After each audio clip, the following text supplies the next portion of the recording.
Okay, let me double check because I don't want there to not be any audio because that can be bullshit. Pardon my French, because like basically I'm having to listen to one or two other things going on in the background, and then trying to do a sound check right now because I can never tell how good it's gonna be. Okay, I've at least got some audio um, going out, so that's a good thing.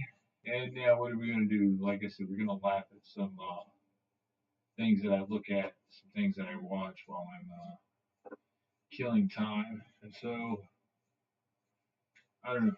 Best thing, most important thing is to clear your mind of both the rhetoric that has been influencing you as well as I'm going to go and put this out there. A lot of the redundancies that basically fuel the lives of others, that type of zealous, self indicating, even propagating motion or method that others utilize, just basically, it's almost like, maybe you're talking to a recruiter and you got that guy that wants to kind of poke you in your chest and pep you up. Maybe you played sports and you had a coach that was always, there to regather or regain your attention because you're a little distracted. It's your first time playing sports. You're not really sure what's going on, or sadly, you may not even care. But it's always about getting to that next step, to where you're focused, to where you're moving forward, and to where you're going to be a little bit more productive for yourself as far as building a system of self confidence that is not going to be overly reliant on the presence of others, and at the same time allows you to dictate within your own system of measure a method of um, a method of routine that is a form of self confidence that does not require, again, that type of vindication or reaffirmation from others. Because what you do have is a lot of people that basically will value the method or value the system or form of what it is that they're going to gauge. They're going to value what they believe is their system. It's sort of like, well, you're not part of the yacht club because you don't have a yacht. You may have $1 million, but you don't have a yacht. And then it's like, okay, well, now that you have a yacht, come join. We didn't tell you this part, but now you're going to be in debt $30,000 a year just to keep this thing going. So it's sort of like, again, don't fall into the crap that other people put out there because they'll sell you 30 pounds of horse crap and say, this will grow into a whole lot of plants. But then again, you have to own the freaking land for it, right? So do you have that? Probably not. But anyway, at least I have some good connection for now. I don't know. My internet's been pretty funky. There's only so much I can do with it. I really do. Sorry, I don't mean to laugh. I really don't know how to get things going.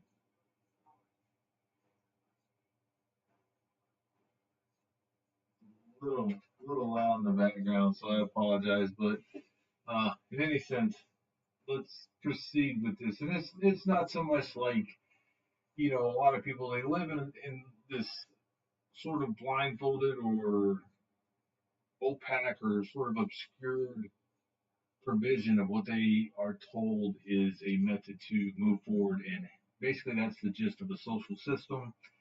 that type of instillment where what you're supposed to be doing is what others expect of you, and at the same time, how often is truth revealed as to the intention or the end goal that people are setting forward? Sort of like the Inquisition set on by the Spaniards onto the Native Americans. It's basically to establish religion, establish a language, and that's a little deep in terms of trying to reflect on historical occurrences, and so making it a little bit more relative to day to day. There is that paradox where you have the ongoing series of events where what value is going to be set is whether or not, again, it is going to be something that moves somebody. But then again, that thing that motivating or that captivating or that agreeable factor, again, is just basically to suit the ego of others, where they're not actually there to support you. They're there just to reestablish or reaffirm their own presence. And that's sort of like what you have. It could be via religion, it could be via personal point of views, or even politics, or a mixture, sort of a genealogy of all. So, in any sense, you have to be a little bit more adept as far as being able to discern the types of influences that have overcome people to where what they present is not necessarily genuine. And then it's sort of like, you have somebody that's really famous and hey, they smoke cigarettes and hey, they ride motorcycles. And so, hey, this might boost sales in this demographic. And so you have that on so many different levels that those currently promoting that at one point had some type of influence that encouraged them. At least it was some sort of not necessarily subconscious, but it's one of those I forget what that's actually called. It's your inhibition, things that you want to do, but you basically have to demonstrate some sort of observable self-control in order to attain those rewards. Otherwise, it would be conclusive that that is a form of deviant behavior. Whereas, I guess having those little personal indulgences in private, or having those after meeting certain set social expectations or standards, you then have what those quote unquote rewards. But it's sort of a contradictory form of society where everything that you are giving in terms of display is a form of anti-socialist behavior, anti-social behavior. And so it creates a kind of conundrum where it is people expect you to agree in the step it is that they set for anything that goes, per se, this is set in stone, this is the way you have to think in order to get this. Then again, my biggest argument is, where are you without all that in front of you? How effective are you if everything that you use to establish your confidence is no longer there?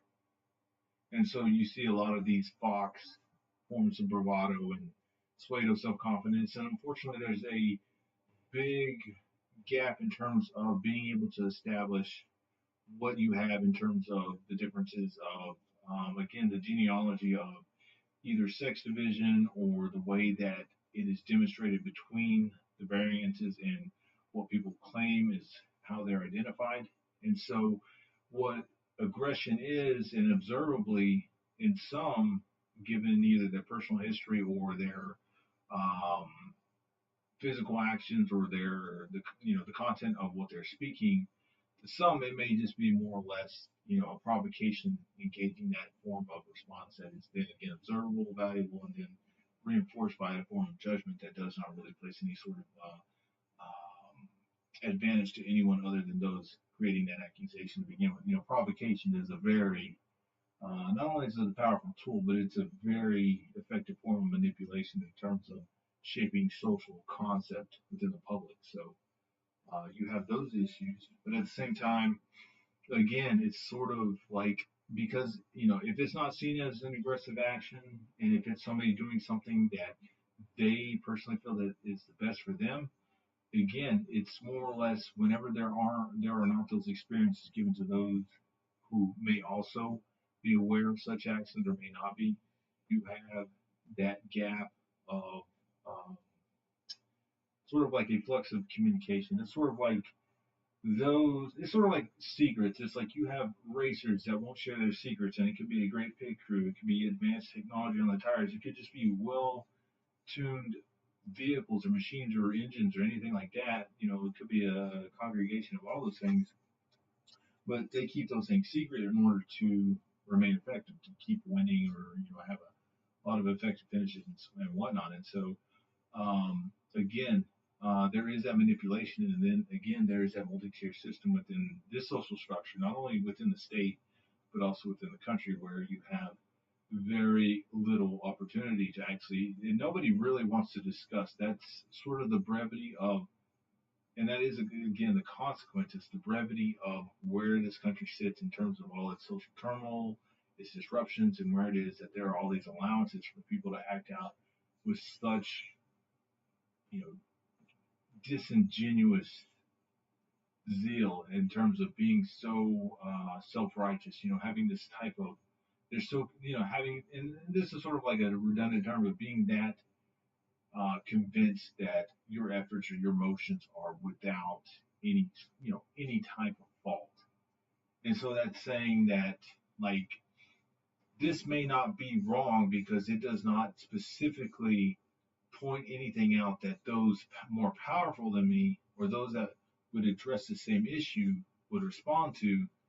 But should I find somebody weaker, it's sort of like the enemy of my friend makes them enter a type of mutual agreement where their hands don't get dirty and they look the other way should I decide to get my hands dirty. So that form of manipulation within this country is a type of socialism that unfortunately has grown to the point to where you have very little actual open communications with other people. And it's strange, and at the same time it's bizarre, because those with enough arrogance and lack of identity in terms of a synopsis where they're able to actually place themselves and their values. It's sort of like self-seeking. You only go into areas where you feel you'll be approved, where it is you are able to demonstrate what you feel are your best qualities, or more or less something that is what it is that you're able to do with repetition, either with effort or without effort, but without, visible frustration or strain, something that you will be actually even a type of idolization for, false grace, false idolhood, all that crap. So that type of narcissism within this country has grown to the point to where what you have is a lot of these, wannabe Punisher, vigilante type dumbasses. And so, what do you push forward? What do you do? Especially whenever that type of mannerism goes unpunished, it's more or less a reinforcement. And again, these generations of ignorance, what this does is it revitalizes and and it's also a form of I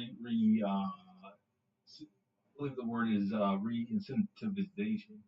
It re-incentivizes. I'm sorry, I speak multiple languages. Sometimes it's tough to remember all the words. But basically, it rewards those for their already anarchic and unaccounted for past actions. So when you have that type, and again, it's a form of degradation when it comes to the actual social system. You have where people just decide, oh, this is my second win. It's like, well, everything that you did up to that point, again, that's not socially acceptable. It's more or less the actual actions of society and everything coming up to this point were essentially unmonitored. And I'm not saying, hey, that everybody was just running around doing whatever they wanted. Give me just a sec. But I mean, the biggest point I like to make is how how much later is it that we actually discover and find out about all these secrets that lay within society? And and it may be a tired out story, but you look at Jeffrey Dahmer, you look at John Wayne Gacy, you look at Albert Fish, you look at a lot of people that are end up being gruesome murderers, and it's sort of like the biggest gap you have is where they actually have some understanding from what I gather in terms of the DNA and being able to identify those types of severely deviant forms of behavior, and at the same time, there's actually nothing changing it, because there may be ways to curb certain types of exciters, or things that basically get the synapses going, that would basically have these people, again, like these others behind bars. And it's sort of like you always have this crumpling form of an actual graceful society where it's no longer, you know, something that where you actually have a free roam to, and I don't mean that in terms of where stereotype sits and where somebody decides, well, based on how I identify you, when you say free roam, I mean that's again that's exhibiting a form of prejudice that is more or less an exuberant type of ignorance. So let's not overwhelm ourselves with that form of stupidity. But at the same time, let's get to the point where a lot of these behaviors, these were not the norms, especially in my state. And so you see that, and it's basically it's what I've always called a premeditated, self-vindicating form of prejudice or racism, and it gets out of control.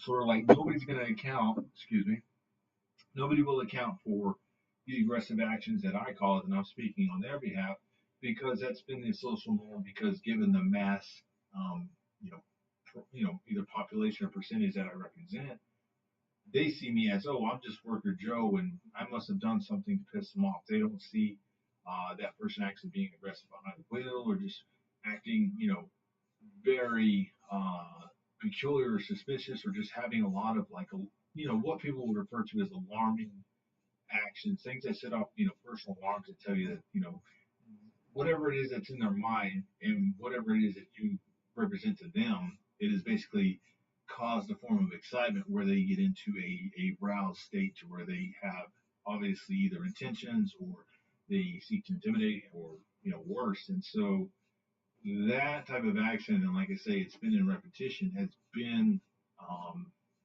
exactly that, a form of consequence within this country that is undeserving. So a lot of that has to do with post-pandemic other populations moving into the state, and then at the same time the ideologies that come from and a lot of people bashing for this. A lot of those live in the military that have that. There was never really that.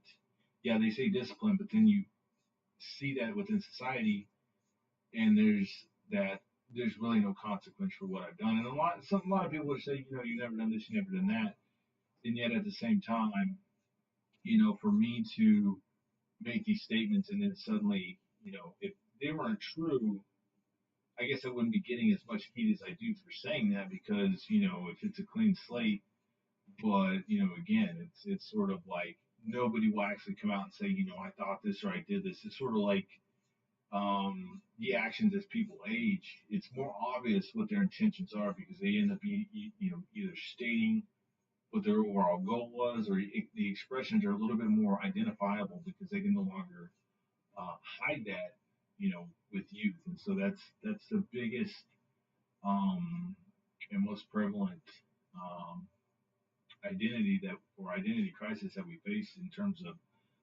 what people define as being an American in this country, because it's sort of like they want to take that idea of being an American. I mean, if you're born in America, then that makes you an American. But unfortunately, a lot of people take it to where, you know, they're never really taught the true history of this country or how it's founded. And I'm not going to get too deep into that. But what they do is they try and say, well, you know what, I don't think you understand. And it's sort of like that again is the ignorance where the gap in education where they're not saying, hey, this is how this country was really founded. That type of ignorance is the biggest issue in this country. So let's move to the next point. So what was I going to laugh at? Because I've got a few pages that I like to read, a few this and that, but unfortunately, um, the biggest issue is that whenever you actually begin to identify actual political sides, if I pull up my own personal page and it has nothing but right wing stuff, and if it has nothing but left wing stuff, there's going to be flack. And so that's the biggest issue that unfortunately I don't think politics really came to a standoff and a boiling point until roughly about 2012, 2016. I'm going to say more like 2016 is whenever it was more of a giant political issue for everybody. But uh, that's the bigger problem. It's because I think some of the older generations try to get their children involved in politics whenever they wouldn't care anyway. It's like I didn't give a crap or give a damn about politics until about 10 years ago, and of course I was well out of my 20s. So uh, that's the concern that for somebody to actually feel that they have this allegiance to invest themselves in whatever it is they feel gives them the most identity, and that's sort of like the sad and strangest part is that whenever you feel you have a voice, you feel like you're demonstrating it most where it is you feel you'll have the most acceptance, and so therefore you're going to try and promote a form of sereneness where what you feel you believe in is the most sincere.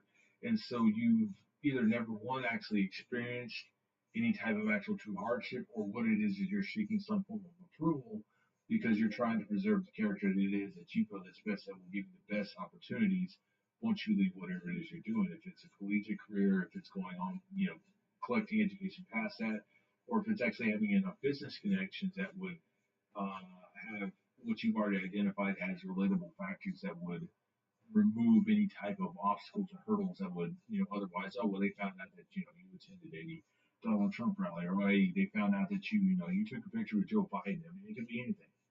And so it's like, where is it that you have little gap to actually sort of, there's no room to actually discern or explain another's point of view, where it is that you find others just strictly wanting to attack you for your own points of view, and tell me that's not a form of socialism where, that's been the biggest concern. And like a lot of that unfortunately gets disguised in terms of where it is that you identify one party or the next, not by their actions, but by how it is you just simply have a form of disgust. But unfortunately, again, uh, here in America, the education system, in my opinion, has been sort of faulted to where you have a lot of influence coming from not only in the classroom from teachers trying to sway you in one direction or the other. And youthful ignorance is the best open period to try and convince others of what it is. And a lot of uncertainty exists, and then you have so many years of just trying to identify who you are. And it's like, oh, well, I remember. And it's like, I never had to deal with that growing up. And then at the same time, I'm going to try and take a few steps back and just say that, with that chance to create that form of identity or identified self, again, from what I've been hearing, is that you have a lot of parents trying to influence their kids, and there's just a whole bunch of things that 10 years ago I really didn't ever hear about. But then again, the way that people communicated up until and then again, a lot of this is that fault for social media, where it's like, well, I just found this group that feels the same. They have the same amount of disdain for this person as I do, so, from this point out, that's basically narcissism, because it's like from this point out, it's like I could go out and punch somebody in the face at a rally and wear a mask, and this will be my lean to that. No matter what I did, I did it in the name of this, and again, that's been the biggest problem, because I think we saw a lot of that during the medieval times with religious factions and wars and everything like that. So. Um, Unfortunately, the way that history has been told and the way that it's dictated, if you see everything that happens now, this has been my main argument, is that for all the atrocities having occurred throughout the world, I mean, we look at things going on now, and I mean, like the biggest topic, and I don't want to get too leaning into this or that. I mean, but I think the biggest topic has been the war with Israel and everything going on with, I guess it's Gaza. So, the number one, like, how do I put this? Like the 70% majority, or the 70% factor in the terms of that argument, is going to be religion. What religion is there, and what religion is causing these incidents? And so that's been the biggest concern. I think originally we were looking at the actual actions. I guess this was last November, in terms of aerial bombers, or people using freaking scooters with like Walmart brand hover fans. I mean, they were military grade, but you know what I mean. And so that's your concern, that you have an opportunity to sort of discern the facts, but unfortunately, with the cultural differences and the way basically everyone's been, I don't want to say indoctrinated, because I think everybody has a chance to realize their own identity, but unfortunately, you see a lot of discerning factors. And again, I'm not trying to play one political point or the other, but it's sort of like, and I'm just going to refer to anybody as an asshole or whatever, this and that. I mean, you can whatever you want with that, but you have somebody that comes in and they burn the American flag, and of course you can immediately identify that as somebody who just doesn't like this country. And so at the same time, with cultural differences, of course, there are going to be language barriers, but then you have somebody who wants to point out, oh, well, they've indoctrinated this child that, they're reciting this hymn and, they're Russian and obviously they've been indoctrinated.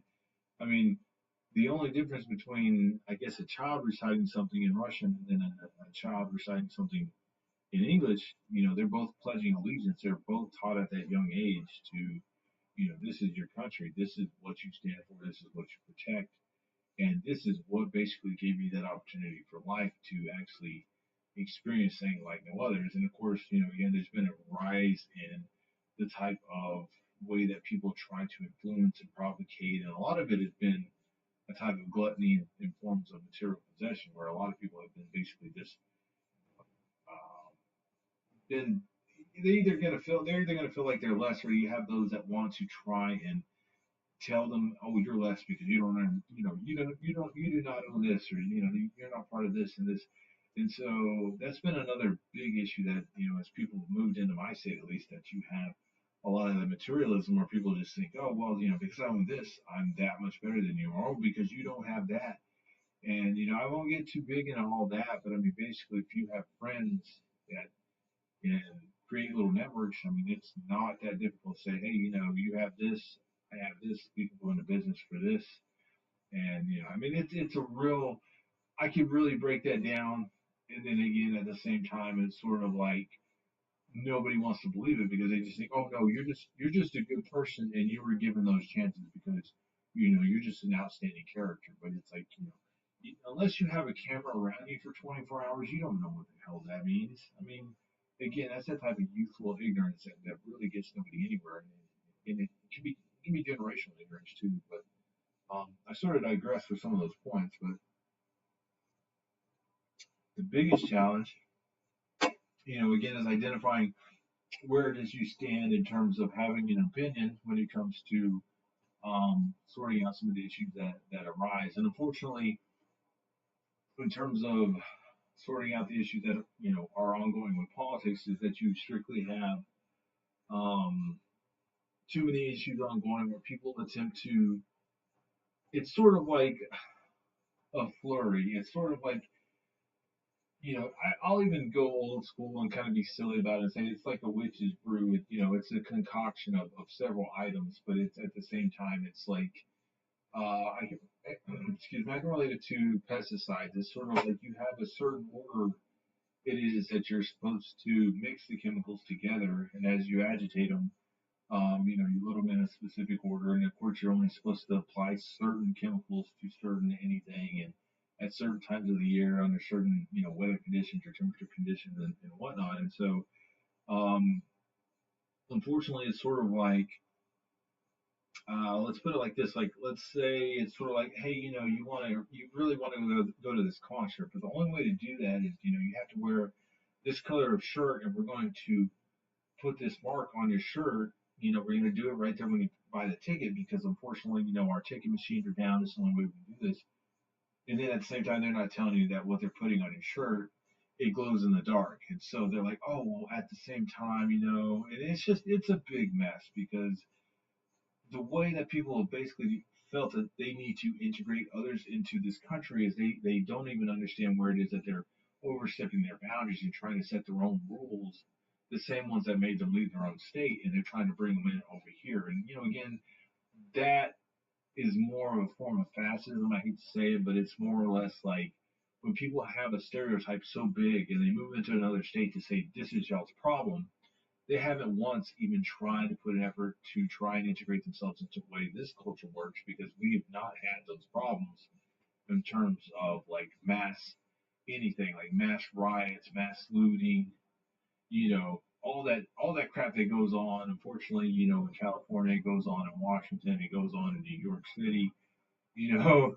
Philadelphia, Chicago. I mean, there's just a whole bunch of shit that does not go on in my state like that.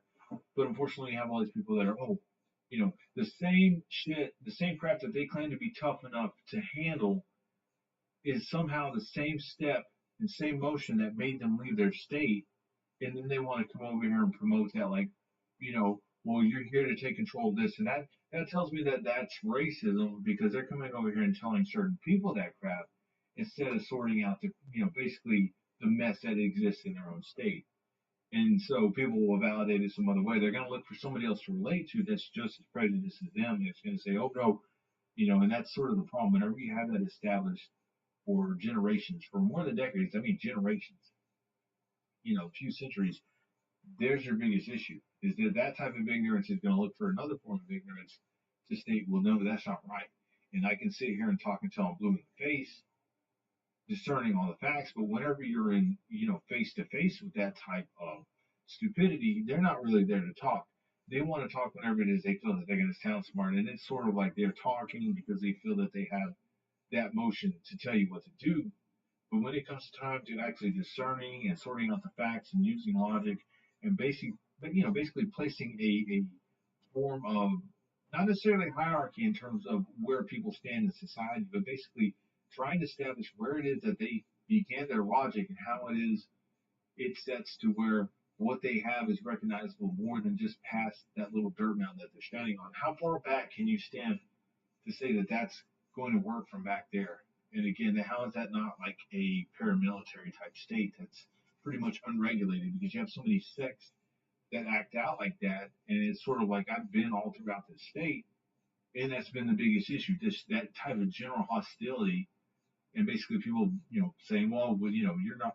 And I don't want to get, I'm not trying to be racist or anything, but I've noticed that that's been the biggest problem where it comes directly at me, and I'm noticing it from, two races directly that aren't mine. And so, and don't get me wrong, it's like I have my own issues within my own race. I have plenty of dumbasses that have moved to this country, and they're assholes. They're materialistic, and they'll try and judge you like, oh, well, your haircut's not as short as mine, and it's like, dude, it's like I don't care. I don't eat freaking until it looks like I need to gain, like until it is I need to buy another pair of pants that's two sizes too big, another two sizes big because I know how to moderate myself. It's not like, oh well, that's been another big issue.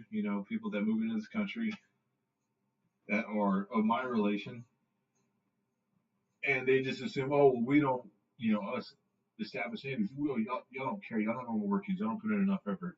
It's like, no, my country really wasn't dealing with poverty, and we basically have somehow had this type of communion with the natives where, with other people that lived in the state that wasn't an aggressive, a constant state of retaliation or aggression within one another. But of course, that type of prejudice and forms of racism, those were always there. But um, at the same time, like being able to really define that and address it, it's not like anybody wants to just really sort out the roots of these problems. Unfortunately, everybody wants to see this, sort of like stupidity. It's like you see everybody around you and you kind of get confused because you see other people with greater things, things that you want or things that you think you should own.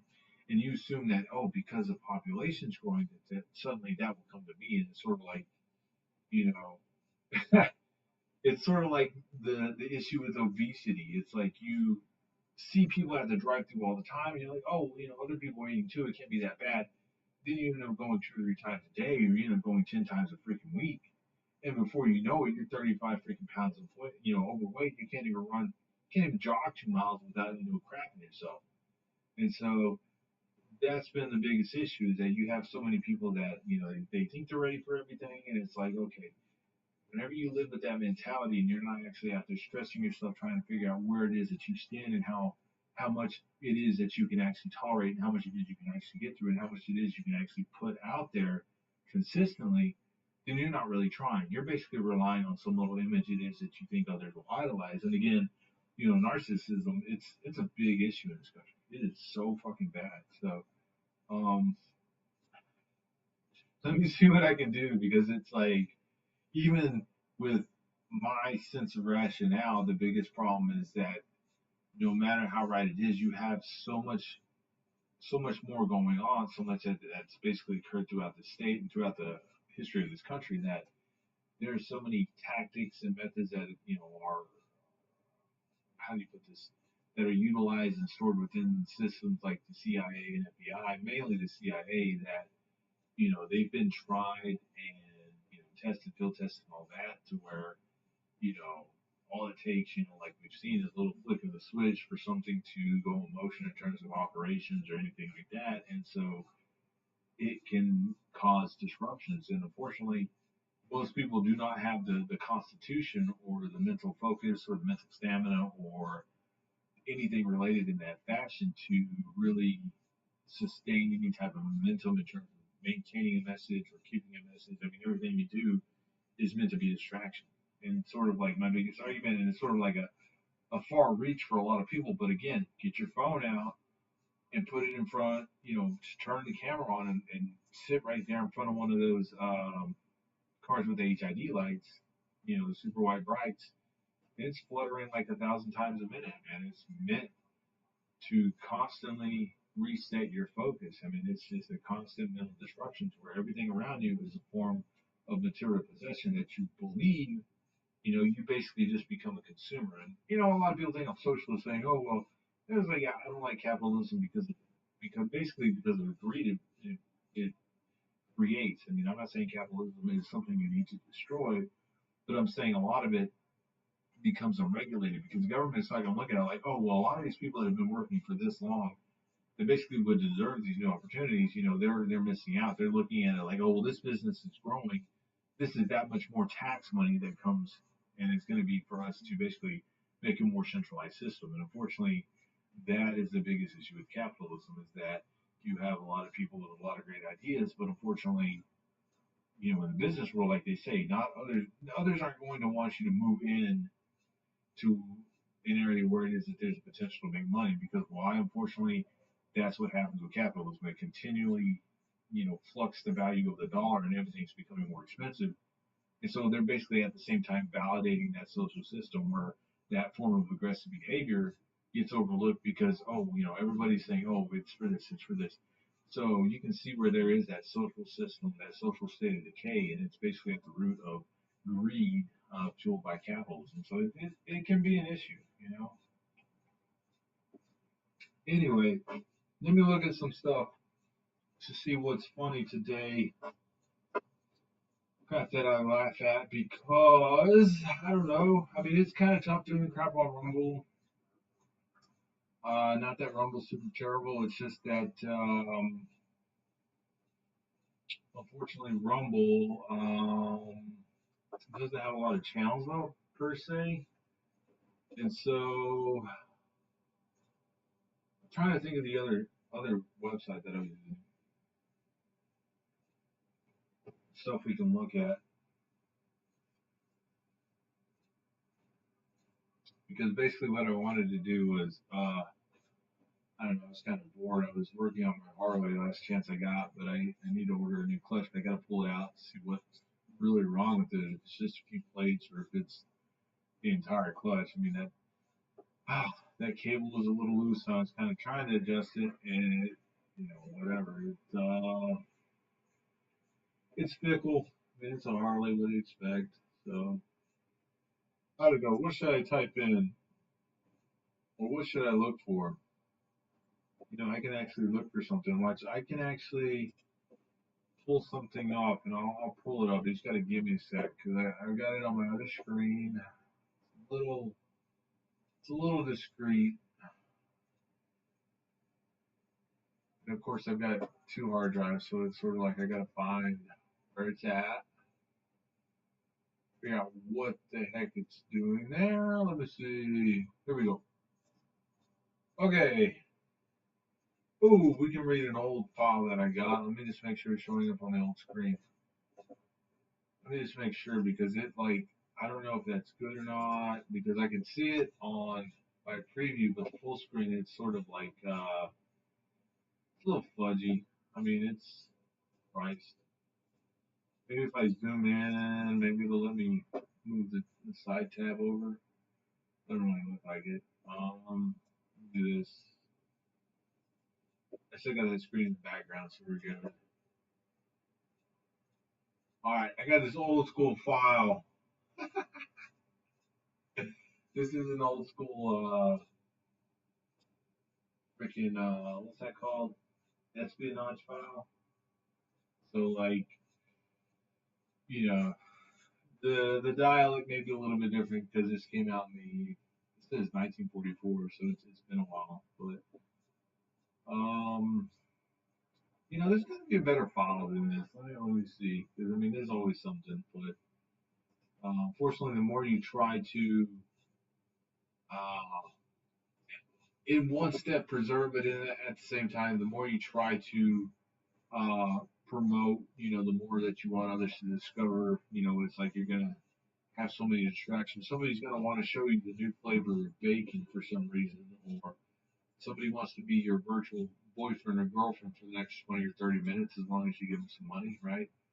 And so uh, it really comes to what it is you can actually do with your own time. That if you truly put in like a system of measure where what you're doing is more than just kind of like giving yourself a sense of doubt for all your efforts. It's your best to let me make sure I got all this right. It's just sort of a pain because I've got like this super large screen and then it's like sitting 2 feet above me, so it's like trying to coordinate it. It's a little bit of a pain. Here we go. All right, this is just some stuff I was reading, and so and a lot of this is I call it revision because that's just the term that I use for it. I guess given my own methods, but a lot of it's sort of like an abstract or a synopsis or basically like an introduction, but it's sort of like not only depending on how you read it, it's also depending on how you interpret it, how you apply it, and also at the same time the effect of this when it was written, the influences that occurred by it, and sort of like the tendencies that were given or the allowances that made even this, I guess, this written text a possibility because again of course when there are countries that do not allow for freedom of speech, a lot of things that you may write they're gonna they're not only going to be reviewed, but it's sort of like you could possibly face some type of like impunitive consequence, or there could be some sort of judgment, like some people go to jail for writing crap in the newspaper. So anyway, anything that I read does not necessarily reflect my own opinion. I'm just going to look at this for a moment to sort of provide some sort of insight as to the occurrence or the way that is any sort of the way an event is recalled or even transcribed, or the way that is presented, so that it may be reflected upon, what have you. I don't know any other way to put that other than such and so is that. So, wow, that one's a little testy. I don't know if I want to do that. Let me do another one because I don't want to get into race division crap so much because regardless, I mean, unfortunately, you say anything in regards to race, and some people just become so triggered. They're already either over militarized by it or they're over influenced by some form of religion telling them, and that's unfortunately the sad case. And I think that again, that's why, um, again, I have addressed some of the issues with the aggressiveness of others, but at the same time, you also have what it is that you see a lot of people arming themselves because of that type of extremism. Whether some people believe it or not, I mean, it's not like people are going door to door per se, but um, let me see. This one, this one actually sounds a little bit more succinct. I guess that's a term. Let me see. Let me zoom in. Let me see. Let me move this over. Oh no, that one's boring. That one's boring.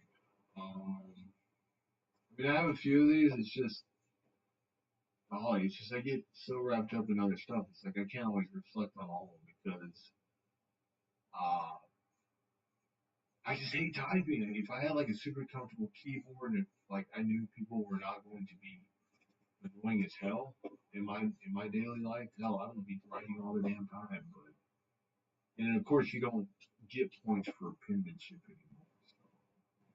Well, this is a good one. This is like I've read this and I found that it at least has some establishing points as far in terms of like you know looking at a background for historical events. Not so much like a historical reference, but um, it's a little tough to define because somebody actually uh, put in the effort to showcase, and I use that term loosely. They basically chose to showcase what they felt was the validation for a person's actions. And I don't necessarily mean that they felt justified in a positive reflection of the way that this event or the way that this person in their actions, whether they were via pen, via voice, or some form of literature or actions that may have regardless had consequence, but were you know contributory to later events, which again you can have small revolutions that get squished, but if an idea sticks, people, generations, societies always find a way to, somewhat subtly revitalize or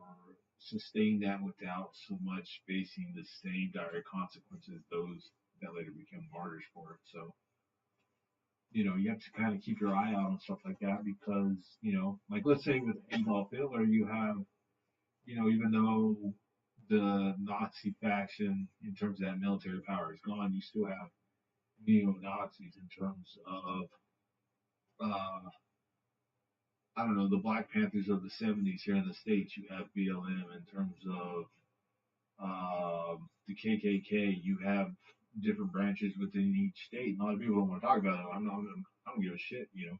I'm not over there knocking on your door telling you to do all this shit, and they're not doing that to me. So it's like I'm not there to start digging holes in somebody else's yard. It's not my problem. But um, there are just so many forms of that exist that because somebody became a martyr for it, you know, and unfortunately everything has become sort of militarized within this country. It's not as though it's sort of that false sense of security that the government somehow feels comfortable giving you, so long as that type of movement is not directed towards them. Because notice how all those riots that were occurring over the past 6 to 8 years, they were not directly. I mean, of course, you had dumbasses picketing at the White House and whatnot, or some dumbass that tries to drive through the fence. I mean, they pretty much try to bury that under the rug. But you have not really had people necessarily put an effort to try and storm the White House. You had maybe a couple thousand people who felt that they could, push to invade Area 51. I mean, maybe if you had 60,000 people, maybe, and if they were all going to drive their vehicles full speed, maybe. But I mean, even then, you're not going to get into a lot of those areas. They're just so secure. It's like you usually have to have somebody fly in to give them your key, so that they'll give their key card so that you can access a certain room, and then somebody else has to come in and tell somebody else, well, this is one password for one lock. There could be 12 fucking locks. You never know. So, in any sense, sorry about that. Anyway, this piece is sort of like, you read it and it's sort of like whatever. It says Pierre Joseph Proudhon, harbinger of fascism. And so some of these terms are actually in French. I speak a little bit of French. I can read it, but, it has to be like general, easily recognizable words and verbs. It's not so much like I'm going to it's not my second language. And I'll go ahead and point that out right here real quick. I think some of these, um, yeah, they are highlighted, but it's a real weak highlight. It doesn't really show up on this video that much. But the very bottom line, it says, c'est socialiste original, mas compris, c'est contemporain. This is fantastic, plein d'idées, souvent d'une perspective incroyable. It says, the socialist original without compromise is the contemporary, fantastic, plain ideas. I don't really know what savant means, but that says of one. Uh, this is like a noun of a person that does an action. It's sort of like a pseudo noun, but it's a verb. It's sort of like, and this is not the actual definition, but it's sort of like an entrepreneur or a business person. It's something to that effect, and that's incredible. Of course, speaks. I wish I knew, but again, again, my French is not super. If you can read it, I mean, if you learn how to pronounce it, you can learn how to read it. It's not super difficult, but unfortunately, with French, if you don't know how to read it, you're not going to understand what a lot of people are saying because you have not learned that a lot of the words have the same sounds. It's just whether or not you recognize more than likely what they're stating because you know how to spell the words. And so, you could say N, like ELE or ELLE, you won't be able to pick up on the actual uh, tonation because there's really no difference. It's just whether or not you recognize that and then you see the person that they're talking about either from an established conversation or because they're pointing something out, and it's sort of like that idea that you have to form. That's sort of the dynamic of French, and so it can be a little difficult. But anyway, this is this person's opinion. It says an original thinker, like a prophet, is without honor not only in his own country but also in his own time. This is especially true when the original thinker is harmonious genius at odds with both orthodox upholders of an established order and with other heretics who repudiate it. So let me finish reading this and then I'll reflect on that because that's a loaded statement. And so, I mean, I'll just state at this moment just to avoid coming back to it. Um, I agree. If he established fascism, that would make him inharmonious. He doesn't go with the harmony of the way society acts. But again, society is that those who follow a certain methodology that's been established that makes them orthodox. They uphold society, and then the clever disdain is stated as the other heretics who repudiated. That would be those who may not be the ones who actually write or reinforce the rules of society. That could be like the lower level aristocrats, maybe even magistrates, people within government, you know, not necessarily physical enforcers, but those that basically reaffirm, societal norms. So in any sense, I mean, it's sort of like, homage to cynicism. It's kind of funny. I mean, if you can actually understand angle, but it could just be somebody's, and I'm not trying, I mean, they wrote this whole article, so I can give them that. I mean, I'm saying you're intelligent, but at the same time, it could just be, at the age they were writing it, we all get a little excited when we start to learn things, and so it's like, I want to use these terms in a sort of like a jousting form, like a verbal jousting. I want to be able to demonstrate a succinct or verbose um, method of delivery as I promote my own prose, as I promote my own prose, and so that could just be like a silly writing, but regardless, I mean it's included in the words. So anyway, only rarely, very rarely does such a genius arise to confound the orthodox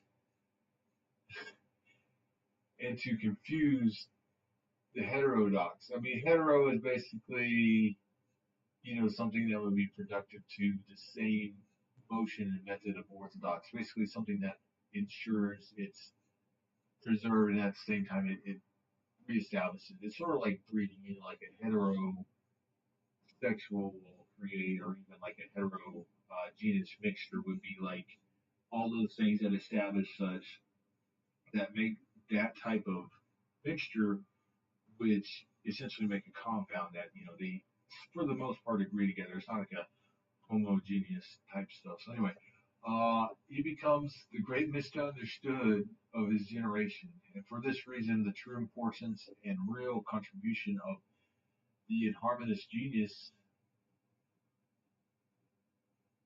So I'm sorry. I'm gonna go ahead and point this out because it should be contributions because they use R, the word R, because it would be and the real contributions of the inharmonious genius are not seen instead of the true importance and real contribution. That's sort of like an indirect pseudo plural because unfortunately, whenever you're trying to build a prose, you can have things that you reflect on, but unfortunately, at the same time, um, those, and of course, with the shorter attention span, are not going to actually be able to understand and recognize the way that that stands because, unfortunately, you're not going to say those ducks over there that eat, because people are going to say, well, what are you saying that the ducks have more importance because you're pointing out that they eat, but it's sort of like the dot dot dot, and it's sort of like a not necessarily a paradox, but sort of a pseudo stance on observance. And again, I mean, they're building into that statement with that, but it's not necessarily something that's fluid in terms of establishing a rhetoric, which I think they're trying to do with the initial establishment or the initial statement that they uh, pushed to establish right here, but are not seen until future events reveal them. And of course, that's sort of like a foreshadowing. I mean, I'm just being a little bit quasi-poetic with that, but at the same time, I mean, we would all know, reflecting on history, if it wasn't of importance, of course, we wouldn't be reading about it at least um, to the extent that we waste our own personal timeline, right? So, anyway, there is no better example in history such a man than that of Rousseau, the great heretic of the 18th century, which is the 1700s, who was persecuted by authorities and spurned by his fellow heretics, which essentially means that, once he was ousted, they tried to save their own tails, and, chances are they may have got caught regardless. It's not like, they wouldn't know, but anyway, guilt by association would basically, this would be the establishing moment for that, and then such that, the term was later coined, and now we just sort of use it in a lackadaisical sort of like, you were at that bar too, and you were only one of a handful of people that were there before it burned down at 2 a.m. And like I say, it's sort of like guilt by association type thing. So um, anyway, where are we going? Spurned by his fellow heretics, the philosophals. Proudhon, like Rousseau, was an harmonious genius. In his day, Proudhon was persecuted by the government as a revolutionist and was denounced by his fellow revolutionists. It should be fellow revolutionaries because that may be a little bit too personal in terms of, um, or you could actually swap those in and out and actually say in his day Proudhon was persecuted, excuse me, by the government as it would be best just to put revolutionary to later give, to remove the guys and give like in parentheses a later accreditation to the actual, the presentation of this work or the actual um, document or data that you provided so that you can have a little bit better establishment of self and its character at that point. And so, um, and in what sense, I mean, I think that word is a little overqualified for what is going on here. It may just fill space, but anyway. The liberals and the socialists who felt uneasy that he was with them, he was not one of them. And so, unfortunately, again, that is the paradox that we live in. That is sort of the hurdle because this is already stating that this occurred in the 18th century, which of course is the 1700s.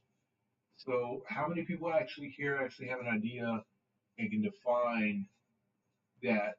And it has not given his country. We would have to look up his name to see where he was born. Or hey, it says into the next chapter or the next paragraph. But unfortunately, if you want to establish a type of identity, you want to include that in the first paragraph if you're going to mention um, sort of like the origins of what would be defined as their political parties, because liberalism or liberalist and socialism or socialist are going to be unfortunately a type of I guess you can say misnomer and at the same time synonymous due to ignorance because you'll think, oh, well, liberalism, and you're only going to think contemporary and as it applies to that here in the States, and at the same time, vice versa with the other term, as opposed to what socialism was in France in the 1700s and what liberalism was to France in the 1700s and what was occurring within Europe and how you actually identify these two political parties and what sort of case system that is that they had within society. And it's sort of like you were not exactly just given, hey, like sort of like your birthright. You actually have the opportunity to say, hey, I want to join this political party. When I'm old enough, I'm going to vote for them. Until then, I'm going to identify them. We don't know the actual extent to where both poverty and education existed in Europe at this time, so that may be a little bit more of a factor of difficulty that exists because a lot of people they were just working class, and you really couldn't just say, hey, I'm gonna. You couldn't associate with these. Uh, One sec. Give me a sec. I need to actually do something. Give me one sec.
All right. Apologies. I've been on a coffee binge for like the past 6 weeks. Not like 6 cups a day, but a minimum of three. Been kind of bored. Anyway, so we can identify what these actual. Sorry, let me eat this last olive. They're just delicious. Probably disgust people, but they're good. Very healthy. They don't raise your blood pressure and they're quickly digested, so it's pretty good. In any sense, we have no way of identifying what these parties stood for, but basically the gist of it is that those demonstrating it's sort of like the monarchies. It's sort of like the social norms that were established and later reinforced were strictly for those of like royalty. And so like a lot of those social and cultural norms that we experience are because of those established hierarchies. And so, um, sort of like a fad. Oh, you heard that the prince or the duke or whoever, they would, wear a napkin tucked into their shirt while they ate. It's just stuff that's essentially just learned, excuse me. But anyway, empty stomach and I'm eating olives. I got the hiccups. Yeah, since we have no way identifying that, so I mean, I would definitely do like a highlight, and then I would put little footnotes in there to where they could have some sort of way of identifying that. So anyway, my only issue is that I generally put a lot of energy in to begin with, and then I sort of like wind down. I've always had that issue. I've kind of come down from it a little bit, but unfortunately, even then, I've noticed that it just makes it more difficult to finish stuff. So anyway, um, here Joseph Baldwin was born in 1809. Hold on. Okay. So anyway, this is just a reference. So we're actually going to be past the 1700s. This isn't speaking about somebody else because this is more 1809 in Bessic, France. His father was a humble artisan, a cooper by trade. I don't really know all these old world um, careers or anything like that. Anyway, who do little the educated son. Even as a child, Broadhorn was obliged to help his family, which he did by working sometimes on a farm, sometimes in a local inn. Opportunity to get such an education, excuse me, an opportunity to get an education came to him when he was given a scholarship to in the local college at Bescon. Despite his marked inclination for study, family needs compelled Broadhorn to leave college before graduating. He learned the apprentice trade, which for some time was his regular vocation. Broadhorn's passionate interest, however, was study, and at the interruption of his education, by poverty, incensed the ardent young student. Poverty is no crime; it is something worse. I think we can all agree with that. I need to get my coffee. One second.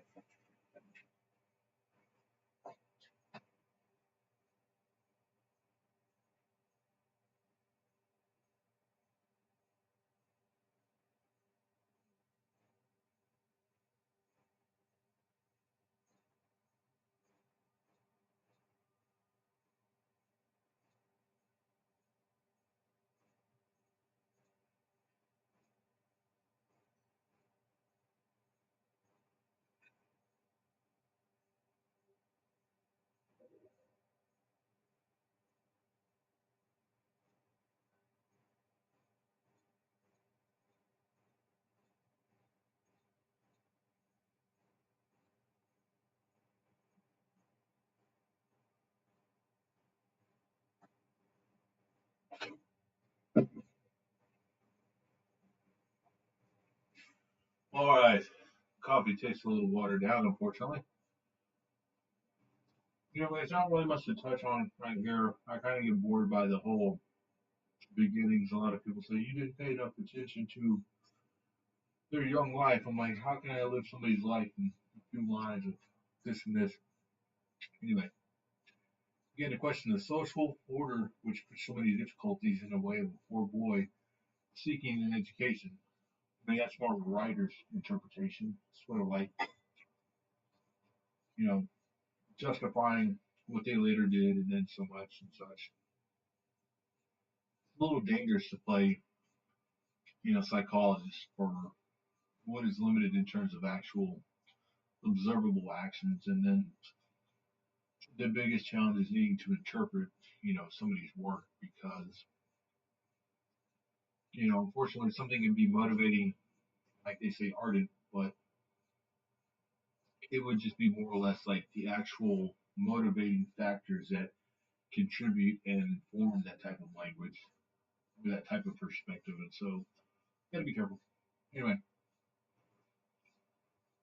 I figure I just touch on that. I mean, this is a lot of yeah. Now that I have my olives, I'm kind of I'm going to lose interest. Anyway, uh, Paris back in the ambitious young provincial. Sorry, I just I am so confused with these like commas. They're oh my gosh. So anyway, okay, hold on. Because look at this. Bonhorn's passionate interest. I mean, this is something that was common, unfortunately, and I'm guilty of it because I saw other people do it. But it's not really something that instructors want to see anymore because it's really back to radical error. I agree in terms of it having like an actual spoken value in terms of the way that it can be utilized, but in terms of it being written, no, it looks bad. I mean, say Broadhorn's passionate interest, however, was study. I mean, that's okay. Well, nobody's disagreeing with you. I mean, if there's one thing that is anything, I mean, I would say other motivating factors, including study, are interrupted by are interrupted to poverty. Man, I mean, it says, however, comma was study, comma. Oh my God, it's like a semicolon doesn't exist, and a semicolon is this. This is the semicolon. Excuse me. I'll do it again. Not the dot dot. It's the dot and the little comma. But I mean, it's what you use. It's a conjunction. You use it to basically combine two sentences, commonly short sentences, to make one compound sentence. I mean, it's not really a compound sentence, but you make one compound statement, I guess. But I mean, I say sentences because two short sentences are technically, Anyway, for most, I mean, I think, beginning with remedial prep and stuff like that. So anyway, um, I think over that because that's just the point right there. Anyway, and I saw it over here, and they kind of play part. I think it's sort of like influenced the way that I'm seeing this because it's like, in addition to their statement, you have the way that you have the grammatical situations with it. So anyway, okay, it beckoned. It had beckoned that other ambitious young provincial Diderot. I mean, we're not Europeans, so unless unless you have a very strong either cultural or previous use of research through that, nobody's gonna know who that is. I'm not trying to be a prick, but what the hell, you know? It's like, don't scratch my back. Just make sure you finish your work. Don't say that I am distracting you because you said you had to scratch my back. When I include somebody else, I mean, it's best to reflect on something that you feel that would be the most identifying factor, especially with a limited working space, and then this Diderot or this person or whoever not being the focusing factor, but whatever. There's no footnote on it. I guess you're just supposed to assume that you have the actual positive view on that, which you come back and say is, well, also Diderot, me not knowing who they are, or it's like, all right, it's like going to a concert and saying, this dirty diaper that I found on the ground, I mean, you wanted to know why it was the greatest rock concert or the greatest whatever concert, but you said dirty diaper. Anyway, at the age of 13, at the age of 30, Potter came to Paris. That's like saying you're in Paris right now or then. Like, oh, wow. Where he began his career as a writer, supported in part by a small stipend granted to him by the college investment. Poverty, however, drove him back to his native city where he where he set up himself up in the printing business. But the enterprise did not prosper and he gave it up. In 1847, Prodhorn returned to Paris to resume his career as a writer, which he followed all the rest of his life. I mean, okay. He basically just summarized the entirety of it. It's like having three introductory paragraphs. I mean, it's like there's no actual body in an abstract. You want to include how it was that this person established a form of, I guess, anarchy to which, a government could not match given the ambiguity that, a mass of people are not easily identifiable if it's an entire mass. You can have, like they say, the mouthpiece of something like Vladimir Lenin or whoever, and you can identify them, but it's a mass of people. Anyway, Podhorn was almost entirely a self-educated man. He sought to give himself the necessary preparation for becoming a writer on social subjects by omnivorous reading. Voracious reader, I guess. As in the case of many As in the case of many, another self. Let me try and like rationalize this sentence. But anyway, as in the case of many, another self-educated man, Podhorn's reading was wide but unsystematic. Okay, as in the case of many, as for the self-educated man, so that Podhorn's reading could be defined as unfocused and unsystematic. I mean, it's wide. I guess. I mean, they studied all chapter. All anyway, it lacked the anyway. It lacked the discipline, concentration, and definite direction that characterizes scholarly study. Of course, if you're self-educated, it's like saying, I mean, even if you studied alongside with what's traditional, I mean, unless you're actually enrolled, it's not what you necessarily studied. I mean, necessarily defined as something that's directly scholarly. Anyway, curiosity enough drew his inspiration not from the rich intellectual treasury of France, but as he said, from the Bible first of all, to Adam Smith, who we don't know, and finally Hegel. Wow. And not as sort of a master's for anyone, especially for French revolutionists. Okay,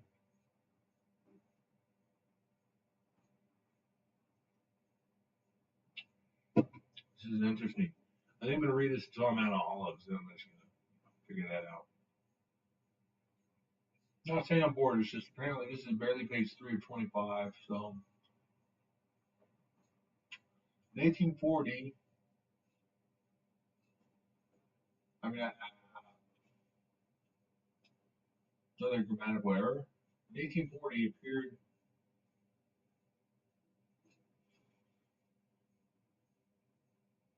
I don't know, forget it. I mean, that's fine, I guess. I mean, it's a weak statement, but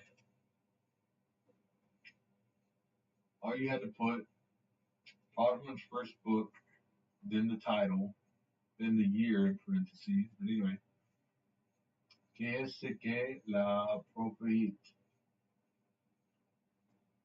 Qu'est-ce? Say this is that la propriété. I guess the property or the anyway. With its sensational answer, la property is level. I have no idea what ball is, but like that's the answer. The exact same noun. Is sort of like with French. It's like SCR, Sarah to be in the Romance language. You just have CE, and then S is the level, indirect, whatever this is. The neutral noun, whatever. Both question and answer almost immediately gained for the author an audience in the France of his day that was seething with revolutionary theories of all kinds. So deep was the discontent with the regime of Louis Philippe, and anyone who attacked their social order from any angle for any reason was sure to get a hearing, or basically incarceration. Baldwin's reputation as a social philosopher was assured by the appearance in 1846 of his Système des contradictions économiques ou philosophie de la mesure. I mean, it's a big wide gap, and then there's no build into what happened with that first book, sort of the responses, or sort of their interpretations, or sort of what would be built into that system and how it was a stone or a stepping stone or the first step in terms of other historical events and how they feel it contributed to that. I guess increase of discontent from the king or whatever. So anyway, this is system of contradictions, economic system of economic contradictions, or philosophy of the misery, in which he sought to find a solution of the social problem other than that represented by the socialist or by the classical economist. I mean, what was generally promoted, I guess, at trying to get more into the disagreements and disparagement by the working class or those, I assume, facing that type of poverty to feel affected and thus forth push for revolution or just basically be unhappy. We figured this one out, yeah. Anyway, for the revolution of 1848, which revolution? Come on, is it just? Was there more than one French Revolution, or was this just? Figure this one out. Sort of like what actually occurred during this, instead of just pointing this out directly. So I mean, that's like leading a horse to water, you know, or no, it's like teaching a man to fish or whatever. It's sort of like you want to define all the events because I mean, you basically just gave a direct. I mean, they missed a real big opportunity here, building into this, like I stated, giving more background, and then an update for what happened, and then the next series of steps. And then if they had actually shown some of the events and historical figures or actions or things that they had observed that caused a response within that form of government or parliamentary or whatever. And then at the input, this was 1848. That would have been a little bit more of an impact in terms of reflecting, sort of building like the imagination of the reader, but they have not done that. Oh, he became the editor of a radical journal, a representant, the people's representation, or the people's representative, excuse me, in which he wrote articles that attracted considerable attention and Parliament became a popular figure in Paris and was elected to the National Assembly as a radical deputy. In his famous catchword, property is theft.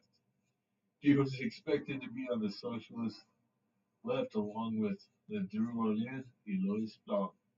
Instead, he astonished his associates by voting against the famous resolution proclaiming the right proclaiming the right to work.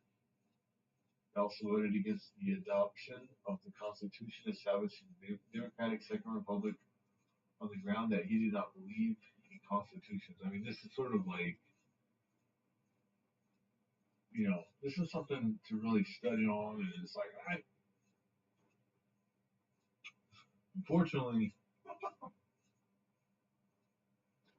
I guess you're just supposed to do this in your own time, and that's where a lot of these things kind of fizz out. In any sense, keep going. His chief activity as a member of the Assembly was the introduction of a bill to establish a system of free credit through the People's Bank, which was to supersede the Bank of France. In the debate that followed, Proudhon proved a match for his opponent, Adolphe Thiers, who ridiculed both the scheme and its author. The bill received only 2 votes, and Proudhon was howled down amid jeers and catcalls. Oh, I mean, that's a little, far-fetched to try to establish a new. You have to have enough people causing enough crap that rouses the attention of, the representatives for their district or whatever. So, in any sense, the Proudhon's greatest activity was as a journalist and pamphleteer. I mean, handing out little pamphlets, little trifles, TRIFOLDS, stuff that has for that time given not as many distractions, something to entertain others, to read and consider, not as a politician. He became notorious as a dissenter from the dissenters of his day. Okay. Liberals, Democrats, Republicans, and Socialists, especially the last. Socialists, Louis Blanc, Le Roux, and Husserl received the full measure of Proudhon's virulent invective. Oh, I guess he targeted him. So anyway, 1849 he was arrested on the charge of writing violent articles against President Louis Napoleon and sentenced to prison for 3 years. His prison cell served Proudhon as an opportunity, oh wow, for leisure in which he made good use of by studying and by writing. I guess 3 years of doing that. I guess. Okay. It was while in prison that Prodhorn, at the age of 40, was married. His wife was a simple working woman to whom he was deeply attached all his life, and it only now mentions this.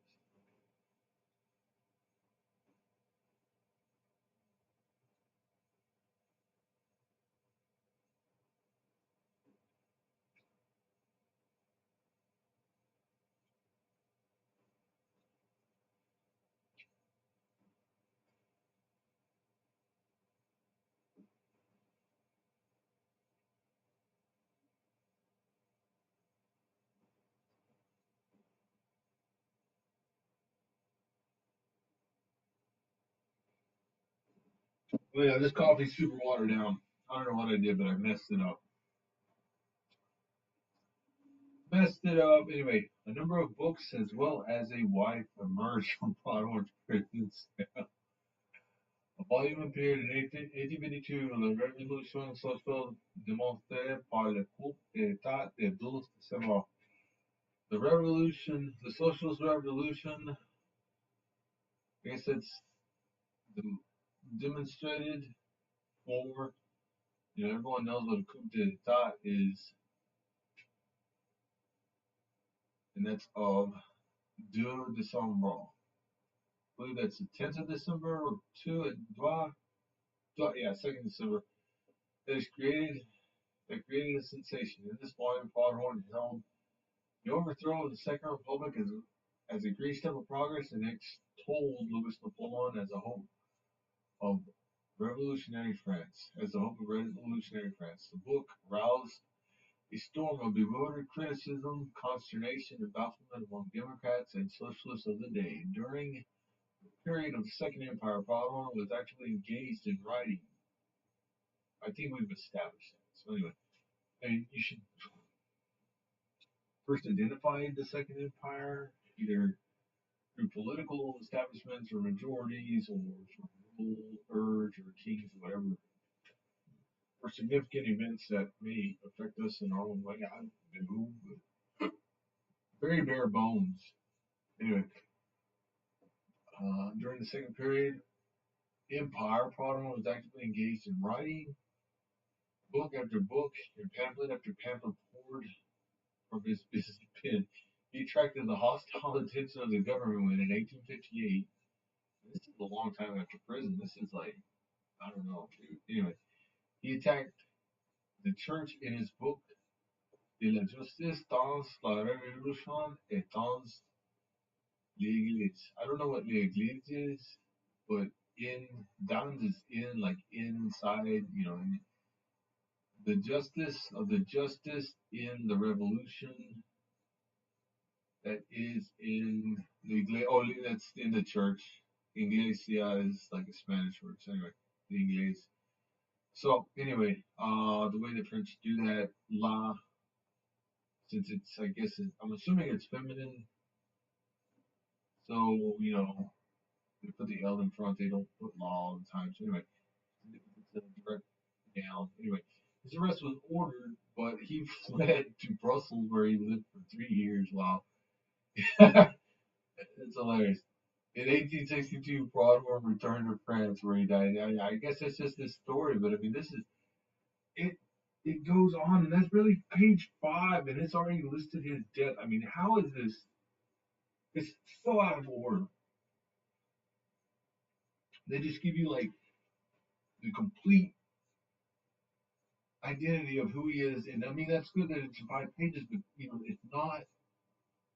How can this be?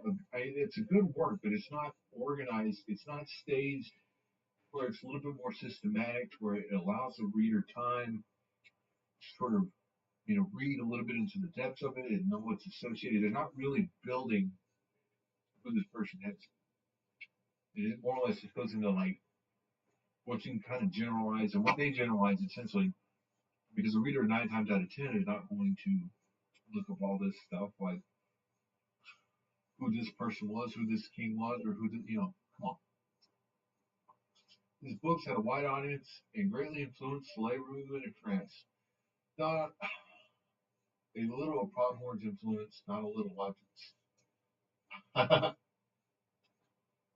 Anyway, came from the polemical character of his writings, and I've never heard that word in my life. I mean, it's I can kind of base, sort of what we've seen to kind of define that. I mean, for me,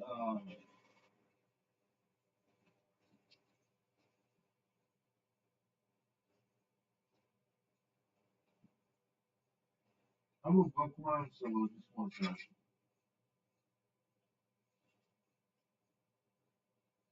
Here it is. The art or practice of disputation or controversy. So they just basically practice being argumentative. I mean, I can understand it. I have a dictionary by my side, so I'm a bookworm. Anyway, uh, character of his writings which appeal to the mood and spirit of social criticism, traditional and trance. Social criticism, the mood and spirit of social criticism. Wow.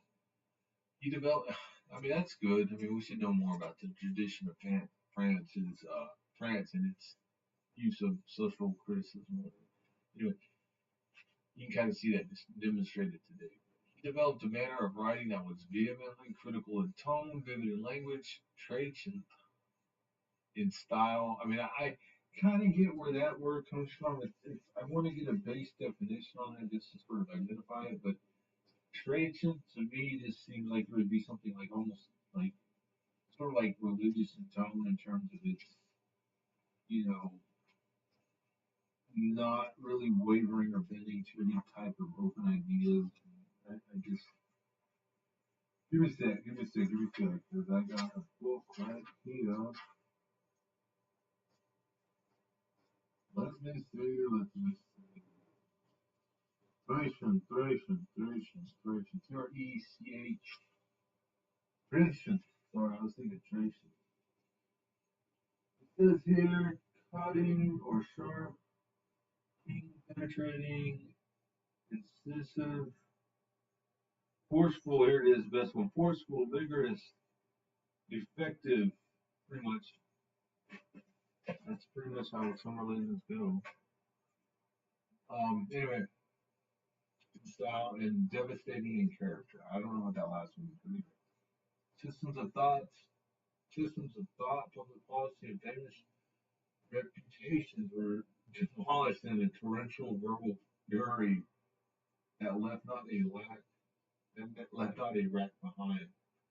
Otto was profoundly convinced that he and he alone, many revolutionists of his day, was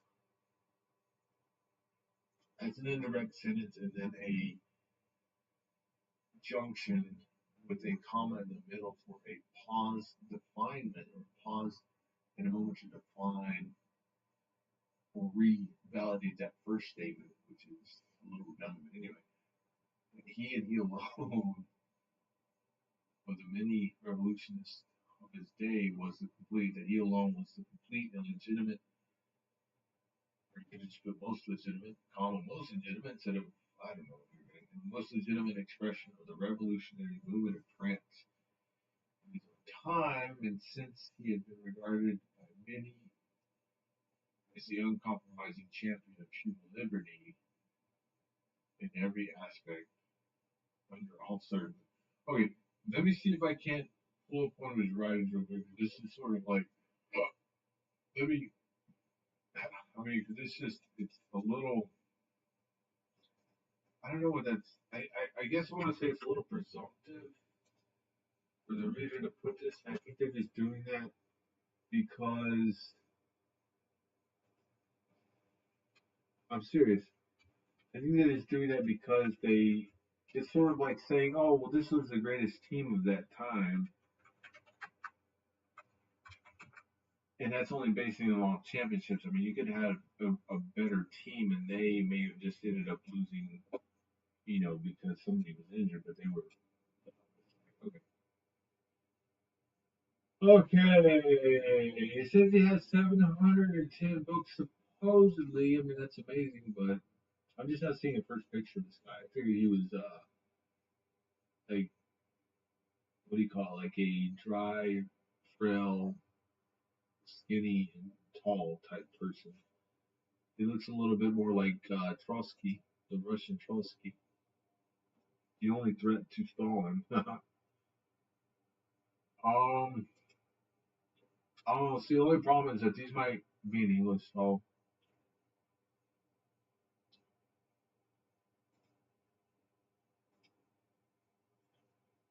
let's see if we cannot find one in French.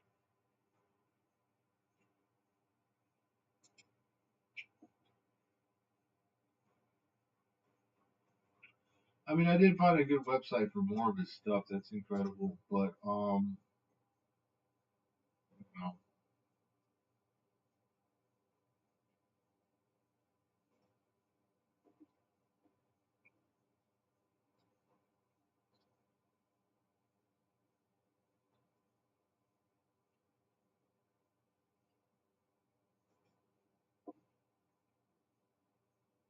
I'm actually trying to look for like one of his works, but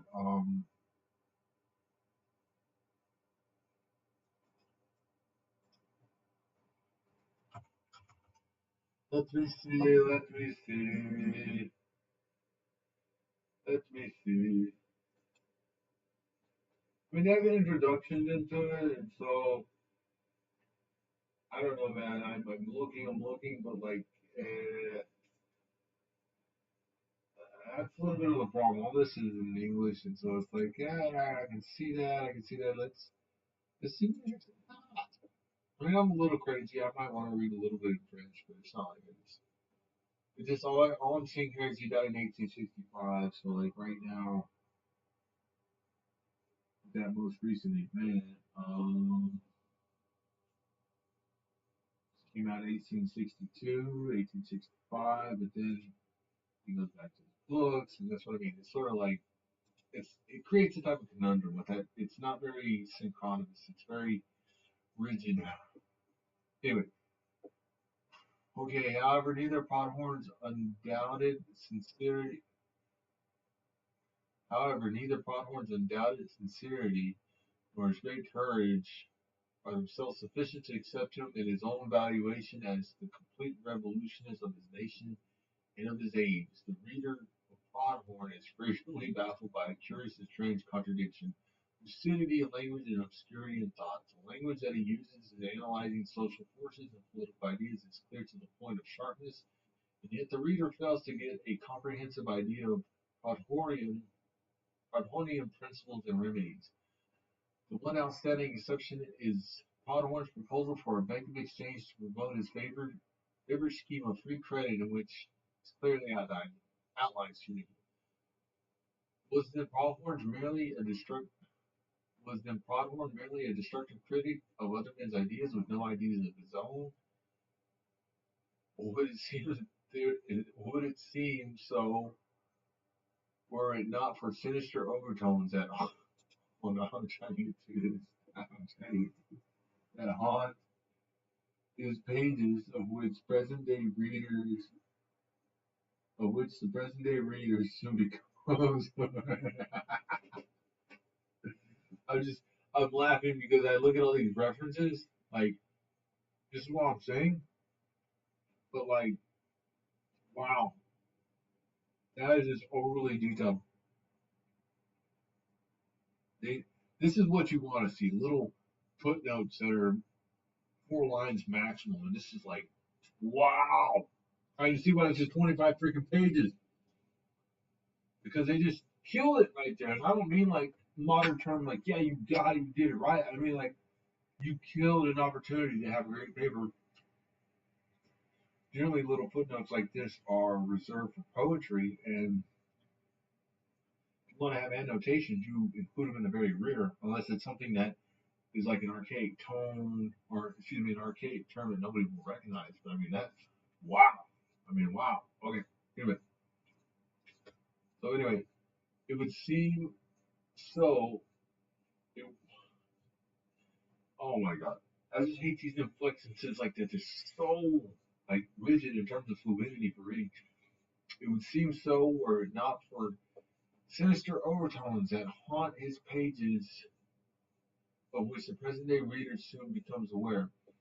Sometimes these overtones are heard faintly, sometimes with loudness, That is startling. Okay, I mean, you can just say they're very direct. I mean, you've already defined that. Now it's just being reiterated or stated in a more redundant tone. So anyway, it is in these overtones that so puzzled his Republican and socialist contemporaries and caused them to see Broadhorn a powerful destructive force which landed missiles at the citadel of privilege, but from an angle in a direction different from their own. As a consequence, they shied away from him and as from a strange animal. Broadhorn was himself conscious, that he was out of harmony with his age. I mean, that started out real fluid and then ended up, you know, that he was out of harmony. Like, okay. I mean, it was pretty fluid up to that point. But anyway, my body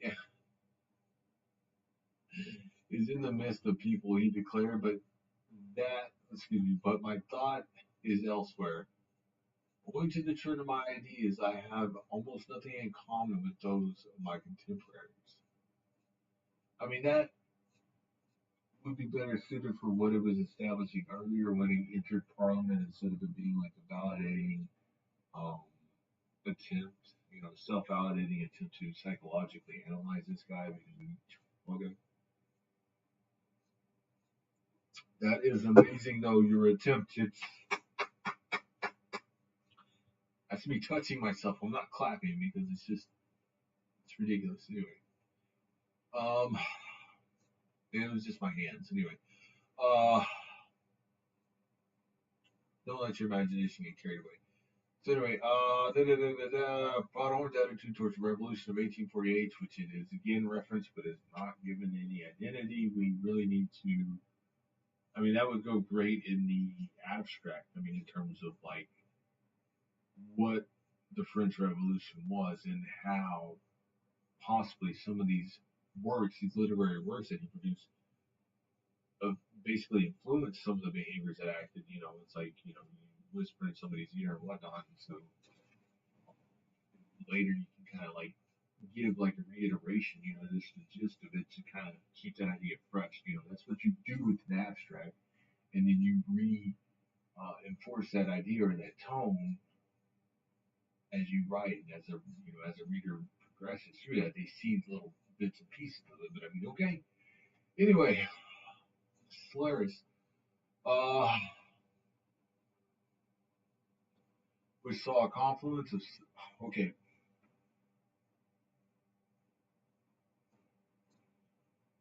okay, which okay, I just the multitude of it and the fact that I study,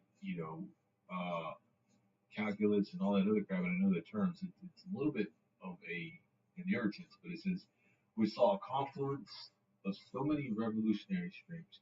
I mean, essentially, a confluence is just that. It's sort of like you have your tangent and you have your cosine, and you have basically the points that they're going to be set at and how they sort of go, like the radio waves up and down like small little hills, and then it's like, okay, that's just a really rigid statement. I mean, they don't give any definition into this, and then it's just that statement, and it's very silly. I'm sorry. Anyway, strikingly illustrated in his enigmatic position. I just say enigmatic. Anyway, of being both a product and an opponent of the revolutionary thought of his time. And then the revolution, the republic, and socialism, one supporting the other, he declared, came with a bound. I saw them, I felt them, and I fled before this democratic and social monster. An inexpressible terror froze my soul, obliterating my very thoughts. I denounced the conservatives who ridiculed the fury of their opponents. I denounced still more the revolutionists whom I beheld pulling up the foundations of society with incredible fury. No one understood. I mean, that's sort of like, it doesn't say when that was written. I guess that's towards the end, but I mean, that really, okay. It was happening during the revolution, so let's just get that. And I mean, like, was there anything that he was going to personally that would have influenced that really long statement? Otto was not an intellectual leader of the Revolutionary Party, and you just said that he was. I think he's intellectual, I guess, if it's limiting literary works. But I mean, of course, to have that type of influence among the aristocracy, among the aristocrats, something, right?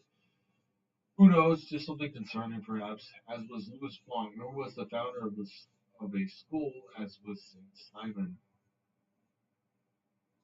I believe Saint Simon was the one who influenced Karl Marx in terms of communism. I don't know Louis Blanc and Schilding. I don't really know. Yet ardent disciples, they use that word again, that's good. Ardent disciples came to him, attracted more by the violence of his attacks on the social order than by the clarity of his social thought. I mean, that happens. That's what that is. You gather the attention as you form revolutions.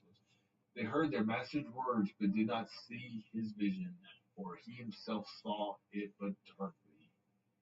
In truth, Baudouin was a revolutionist, not of his time, but of ours. Hence, he deserves a reevaluation in the light of the present. And so, like, that's sort of like projecting and not necessarily paraphrasing, but sort of casting, like sitting in the shadow of somebody else's own words and trying to put your own spin on it for your own poetic prose or attempt to have one. And it's, oh my gosh. I mean, as a reader, somebody did that, I would throw up. I would say, "Are you mocking me?" I mean, I understand you're enthralled or intrigued by what I did, but I mean, it's like when you put it like that, that's not what. No. Even an harmonious genius does not arise in a vacuum as a consequence of the industrial development of France, which it really has gone into an aristocracy. See, aristocracy and an aristocracy of money came into power with the revolution of 1830, which we don't know who that is or what it influenced or if it was an entity, what the revolution was in 1830, because they already had the revolution in 1848, right? Anyway, during the reign of Louis Philippe, the wealthy Burgoyes, everybody says Burgoyes, Bor, but the R is silent, this Burgoyes, Burgoyes factory owners and bankers were in control of the government. That sounds like modern day today. But in the aristocrats, both the aristocrats and the workers were all but eliminated. Excuse me, not all of them came back up. Not really, but it just were all but eliminated from the political scene through the proprietary suffrage that was sufficiently extended to overwhelm the former and sufficiently restricted to exclude the latter. I mean, that's a good establishing statement for a new paragraph, but I mean, I think putting it right there really doesn't help because it really doesn't build into what they're showing or demonstrating, or it really doesn't really build on the 1830 revolution. But I mean, that's a really good statement. In the opinion, and I'll just review that real quick, and it says it's proprietary. I mean, basically that means it was created, sort of like how you had, voting laws that kept certain people from voting because, they didn't have property or whatever. I think you had to have property in order to vote way back when or whatever. Stuff like that. I mean, it's basically manufactured. It's sort of like you can't drive a car unless you have a license. It's proprietary. It's sort of like proprietary information. It's privileged to those directly in control of it. But this is like they basically have control of that form of suffrage, and basically it's defining that it is to overwhelm the former, which was the aristocrats, and sufficiently restricted to exclude the latter, the workers. I mean, a lot of people aren't able to use that sort of deductive logic to place what statement is being said because a lot of times that's more or less an inflected stance that, um, I mean, it's not really a documentary type, but that's used a lot in biographies, and a lot of people don't recognize that, but it is common. So, the opinion of that profound observer and the keen analyst Alex de Tocqueville, the triumph of the Burgundians in France has been definite and so complete that all political power, every franchise, every prerogative, and the whole government was confined, and as it were, heaped up within narrow limits of this one class, to the statutory exclusion of all beneath them, that the actual exclusion of all above. And he's saying that I guess it's sort of like an influx. It's basically like saying that the requirements to actually have these opportunities, they were set to such high and stringent standards that, the exclusivity of it basically revalidates that first statement in terms of where the restrictions sit. It's sort of like saying, well, you can have the right to vote, but you also, and that's saying that those are controls, like, well, we all are going to change the amount of money we make. We're going to reset the currency, and we're going to all make $105,000 a year, but at the same time, we're going to keep the value of our money. We're going to pull the money that you have and put it into less circulation because we're going to be raising the prices of everything, and we're actually going to be cutting the amount of income that you make. And so they're saying, well, there's not really that much of a difference. They basically mask the type of like fluctuation or inflation of currency and try to make it seem like, oh, well, no, that's not it. So it's like, well, it's like everything's, so close and still outside of reach. It's basically like spitting in the faces of everybody. So anyway, um, I mean, I think that's really succinctly put. I mean, that's very, very, wow. That's just incredible that it's in a trick there. Anyway, opposition to the aristocracy. It's best just to have that its own word, cracy, aristocracy of money. Opposition to the aristocracy of money came from the lower ranks of the bourgeois and from the working class, the great lower middle class of France, chiefly shopkeepers and artisans, regarded the increasing uneasiness, the organization of joint stock companies that established large factories and consolidated transportation facilities. Big property was looming up as a threat to the existence of small property, which it still is today, right? But in the sense of commercial enterprise. The, the worker owners were numerous in France, so numerous in France, felt the pressure and competition from the machine industries that easily and readily get capital from the banks to finance their expansion. How easily is that again? Because again, it's always a form of government and capitalism seeking to enhance their own riches. So anyway, it says many worker owners went to the wall or were reduced to the ranks of workers in factories. I mean, that's pretty much the end result, but I don't know what went to the wall means. But I mean, you pretty much just assume, and it'd still be true that nothing good came of it. In any sense, the only problem is that there's this established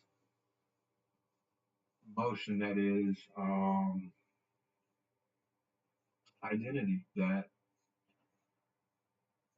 this writer is not recognizing the poverty in France and to even own a shop. You had to have some sort of skill. Usually, like you would see in England, people have the last name of like Smith or things like that. Things that would be relatable to careers.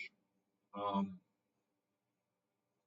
Same thing goes in France. I mean, it's not like everybody owned a shop. And so, even those shopkeepers had a form of wealth that most others didn't. So, I mean, it's sort of like a deductive statement. It really doesn't really help the state, what they're trying to push right here. I mean, it can't be true, but I mean, at the same time, even more bitter in its opposition to the rule of the aristocracy of money was the attitude of the working class. Post-revolutionary France exhibited economic inequalities almost as glaring as those under the old regime. Another reference. The new revolutionary movement known as socialism aimed to destroy the bourgeois and ruling class in the only way that it could be destroyed as a class, namely by abolishing property altogether. This will be interesting to see how this played out because whatever time that fits, it's wow. I don't know, man. I'm not saying this is heavy. It's just like the amount of organization in this paper to validate what socialism can clearly be defined as, for starts, is a problem. I won't even get into what I've already stated for the other parts. But anyway, there's an aspect of the social situation in France during the July monarchy that is significant in light of the presence. In light of the present, I, there's an argument, I guess. Wow. The great mass of worker owners, the petty bourgeois, were confronted by enemies on the two fronts: consolidated capitalism that would preserve property rights by driving them out of business, and revolutionary socialism that would establish economic equality by confiscating their property. Is this the actual movement that they were looking for, or is this the actual movement in action at the point in which it is causing a revolution and the disarray? I mean, 'cause that's sort of like a conjectured or combined sentence of the ongoing actions without clearly separating the consequence of either motion. Anyway, strong poverty. I mean, I won't get into that too much. But the strong poverty sense of the petty. I mean, look at this. There is an aspect of the social situation in France. I yeah. Wow. Wow, dude. What are you doing? They're like a scolding father. It's so bad. The strong property sense of the petty bourgeois, nowhere so strong in France, led them to regard the capitalist with dislike as a competitor and with the envy as a rich member of his class. I mean,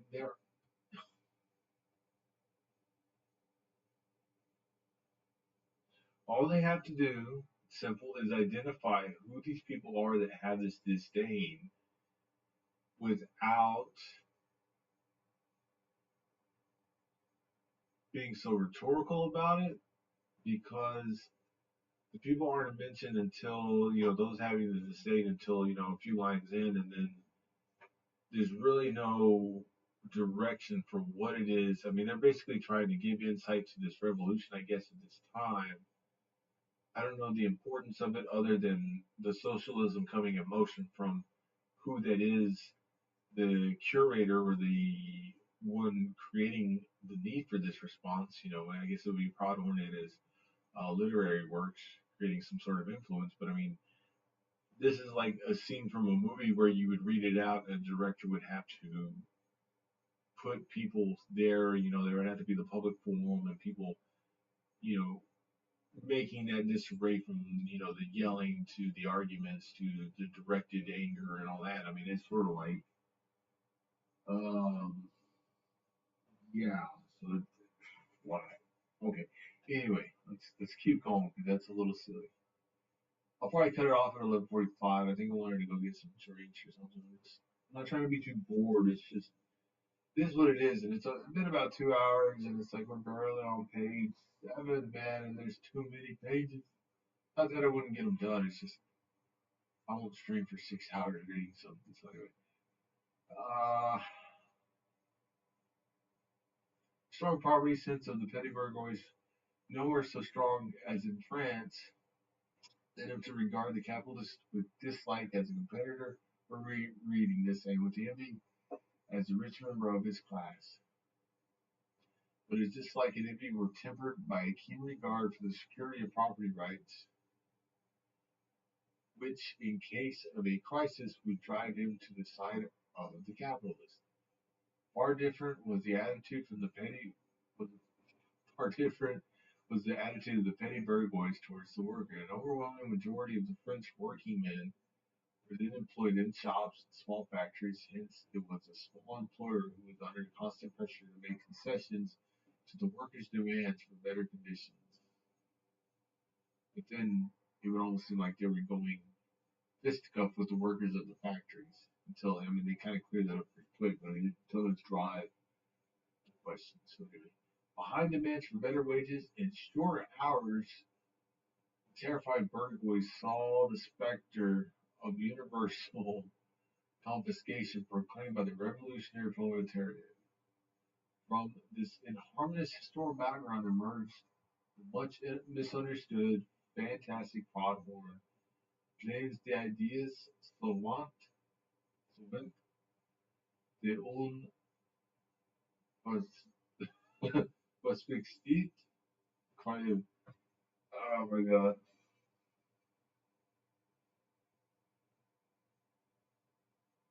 I just, it just makes that statement more difficult to really sort out. And a lot of people just being judged by that statement, whether or not I can contemplate anything, given the amount of insight I've provided up to this point. And that is a form of ignorant stupidity at which it is you cannot clarify enough the amount of challenge that exists simply just for having somebody's attention for more than just wherever it is they feel they're going to justify their own dominance.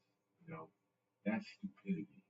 And so with that, I mean, that in the entirety of this is I would take some whiteout and intentionally leave areas where you could see where there was writing, but then I would white out a majority of it because I would say, look, this needs to be reorganized. This all the way up to here needs to be reorganized. It needs to be put. It needs, you want to have something chronological. I mean, if you really want to write with a little bit more direct definement of events, because I mean, this is like, okay, we're here, we're here, we're here. Now we're back here, and then what I just read, it's too philosophical due to the fact that everything that I've read up to this point was basically all in one gear. It was like basically a mid second or third gear, and then that felt like we were just like in a little tugboat in water and just sort of like you can't really tell that the end it's going, but we're kind of just puttering along, and it's like um, let me just put it this way: the complexity of that statement, given what I've read it, given what I've read up to this point, leads me to believe that that statement is not something that was like driven directly by the writer in the actual efforts up to that point that they made prior to this statement. It just seems like I don't know. That just doesn't sound like anything that the writer has written up to this point. This doesn't really seem genuine. It's sort of like what I reflected on earlier. Whenever the statement was made in terms of what somebody, what this person had actually seen the prod horn, and then they wrote in the next paragraph sort of like a facsimile of it. And it's sort of like this. I mean, it's sort of like they've absorbed some of the sentiment within some of his writings, and at the same time, they try to still like inflect the perspective of the student writing it, and so it needs some work in terms of clarification. Because unfortunately, with that, and in terms of the way a revolution is, you I don't know, I don't know how to put it. You really don't want to absorb really the events or the occurrence. It seems like whenever the writer began that point, there was something affecting them that would have influenced sort of their approach with that at the moment because it's not convoluted, but it's very compacted and it's sort of like I mean they've sort of established what the people wanted. They wanted to basically confiscate your property and they wanted to ensure that that property remained intact so that for some reason I guess basically the next school that comes in there they would stand to lose that property because it's sort of like we won't tell you that we're basically your direct competitor because you're getting the financing through the bank. But eventually, what we'll do is we'll basically lower our prices to where you're forced to either raise yours or go out of business, and all the money you invested to secure that loan, regardless, ends up ours. I mean, it's basically what they're trying to state, and so I can see the establishment of the need for a new banking system given the way that banks' attitudes are towards private loans, but at the same time, it's like I'm assuming, I don't want to assume too much in terms of the way that the French economic system arrives at these moments, because that would just be highly prejudiced of me, and it's just sort of, I really don't have the opportunity to look up economic system at this point, but I can see some sort of establishment for that type of review, and they've at least created enough footnotes for you to actually have a moment to sort of reflect on some of the events at this time, but they're not necessarily great where it is that everything that is in this point from what's happening in this revolution is included, because I can tell, judging by the complexity of whatever this is, because that is a lot. That is a lot. That is way too much. And the actual references for what I just read is just these 3 points right here. So it's a little scary because you want to have opportunities to make sure that whatever you're doing has um, enough of a foundation when it comes to answering questions that aren't asked until somebody's curiosity is sparked enough. And how often is it you're so familiar with your works? Because it's like generally what happens is whenever you're performing these works, it's something like what the military calls a fire frigate, or like like an easy disposable product, like a drive-through cold coffee, you drink it, you just throw it in the trash. And so, unless it's something that's like part of your major in your study, and it's something that influences the way that you conduct your actions, a majority of the work you have is sort of like they state with repudiate. Are you really going to be able to reiterate what it is you're promoting without having to look back at something? And sort of like I feel that that's one of those efforts where you can remove the need to answer questions that you may, even though you may have some sort of familiarity with it, you may not be in that same type of synchronous motion to um, recite that in the same prose that you promoted, because unfortunately life does get in the way, and you will have influences that affect the way it is that you present your information. But um, in any sense, I mean, I won't lie. I mean, being able to write something like 25 pages, that's really incredible. And like a lot of this may not be like super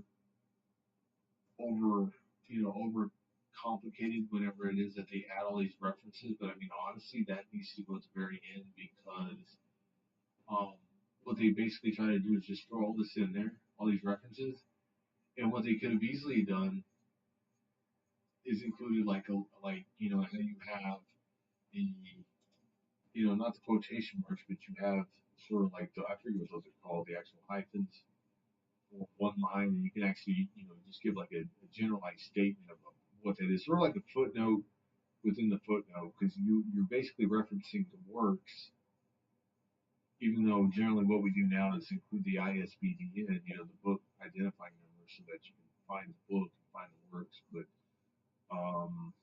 it's a good opportunity to actually have enough background in something that gives the reader something to really reflect upon, instead of, like I've been stating, like the amount of ignorance it is that you have within this country, where everybody just relies on the gist, and just relies on somebody else that they believe that they can trust their um, point of view on it, because they have their own influences, and they can only be giving you what it is that they feel basically is going to reflect how it is that they project their character, and it has that right, projection of self-esteem, or the way that it's validated, or the way that it's, vindicated, and sort of that's sort of like that's manipulation. It may not be manipulation like telling people to walk into a cactus patch, but at the same time, it's not preserving history in a sense that it allows others to have that opportunity to remain an individual, have your own, individual thoughts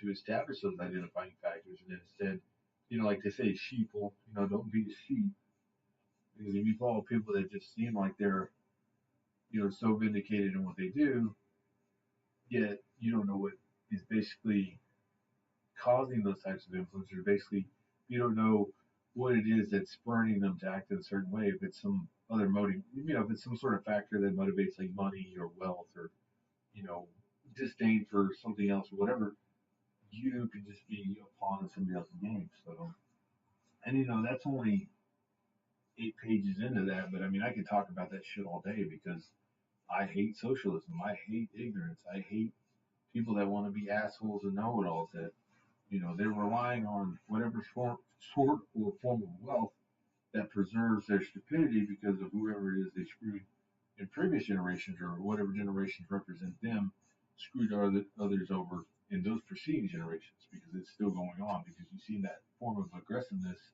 and people feel so validated and vindicated by it. And it's, essentially either a form of racism or prejudice or one or the other or possibly both, or it's just general ignorance.